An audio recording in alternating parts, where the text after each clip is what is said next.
Hachiman is such a bro. Anyway, what is up, ladies and gents? Nate here, bringing you my review for my teen romantic comedy SNAFU 2, Episode 2, known as His and Her Confessions Will Reach No One. Anyway, I gotta say, this episode was absolutely amazing, and this episode itself is what makes SNAFU, literally, like, all the twists and the turns, and how our main character, Hachiman, treats himself. Now let's dive deep into the big confession scene that we have in this episode. That's the main focal point of the episode. And I gotta say, the way Hachiman is like what makes this show, like I said.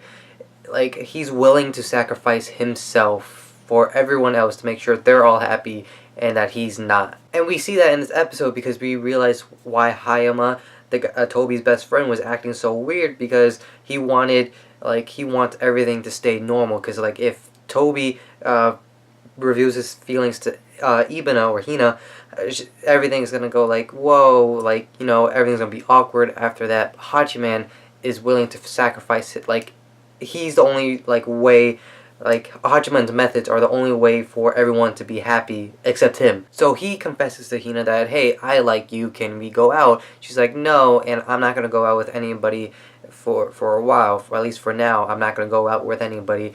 And this gives Toby the idea that, hey, maybe dating now isn't the best idea. So there's that. But there's also Ibana's request where she was joking around last episode about Yao stuff and all of this, where in actuality she wanted make sure that Toby doesn't confess to her, because she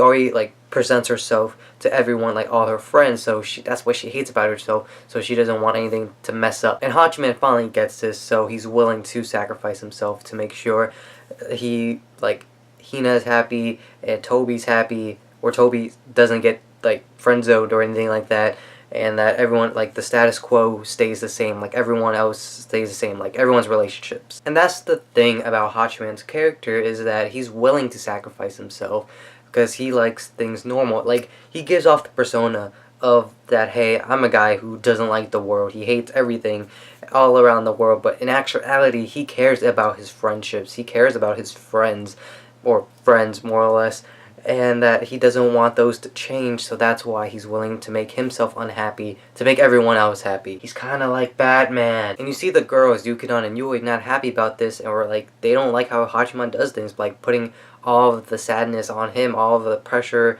and all of, like, the depressing, like, feelings onto him. Like, you see that with Yui, and she's like, you don't do this anymore. Like, think about how others feel. Like, we feel bad that you have to do this. So, like, can you stop? But the way he steps up, like, how he's thinking as everything's going down, he's like, I have to keep things normal. Like, freaking Hayama over here wants, like, everyone's relationship to stay normal and, like, be fun like they always are. So he steps up. He's like, yo, I like you. And, like, the very last line of the episode before, like, the ending song and all of this, where he's like, the biggest liar was me, is, like, it just adds on to his character. Like, he doesn't, like, he wants everyone to be happy, but he can't, like, in order to do that, he has to be that person that he has made him out to be, where he's where he's, like, depressed and alone, and, like, and he doesn't like having friends and all of this, but in actuality, he cares for everyone, and that's why he does it. Anyway, those are just my thoughts. Let me know what you guys think of Hachiman's ideology and how he did things this episode.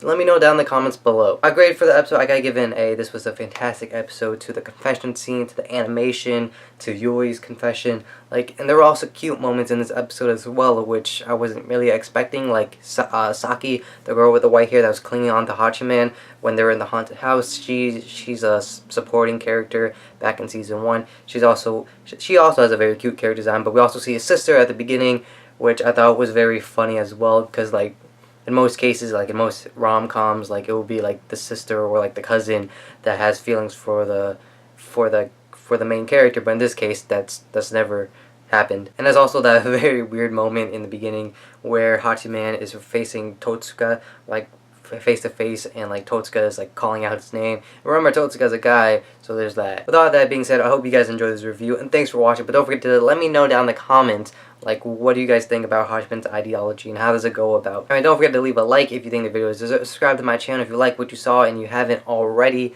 And I'll see you guys all later for, you know, Seraph of the End, Fate Stay Night, but you could click here for my last video. I don't remember, I think it's Fairy Tale, or my last video, which I believe is Assassination Classroom. So there is that. Anyway, I'll see you guys in a little bit. Oh, for Plastic Memories too. Anyway, bye.